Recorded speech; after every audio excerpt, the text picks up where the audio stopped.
niye burada durdun hep elə? Baxına. Salamlayıram sizin hər birinizi qardaşlar. Yaxşı kuşbazları, yaxşı kişilərin hər birini salamlayıram. Allah hər birinizə uzun ömür, can sağlığı versin. Günlərim Tərtərli Ruhin qardaşımızın qonağıyıq. Allah həmişə onun qapısını xeyir işləri açmağa qismət eləsin. Bugün qardaşımızın qonağıyıq. Elə çox xoş qarşılandıq. Allah bütün kuşbazlara belə mehribançılıq, belə səmimilik, belə təmiz ürək qismət eləsin.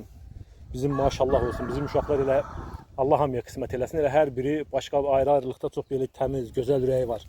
Elə bu qardaşımızın bugün yenə deyirəm qonağıyıq. Allah hər birinizə gözəl tanımışıq, amma buna görə biz bir-birimizə hörmət eləmirik. Yoldaşlarımız, qardaşlığımız həmişə olsun. Əsas odur səmimiyyətimiz əbədi olsun. Daimi, mehribançılıq, gülərüz.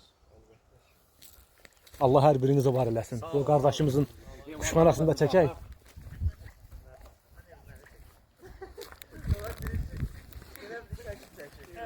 Maşallah olsun. Allah xeyirli, bərəkətli eləsin. Sahibi də qardaşımızdır. Allah min bərəkət versin malına, mülkünə.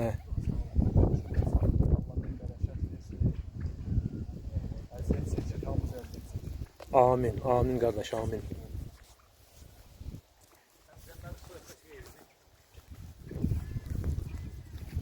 Allah xeyirli, bərəkətli eləsin. Allah hər birinizə səmimi dostluq, səmimi yoldaşlıq. Amin qardaş, amin. Təmiz kuşbazlıq, təmiz yoldaşlıq.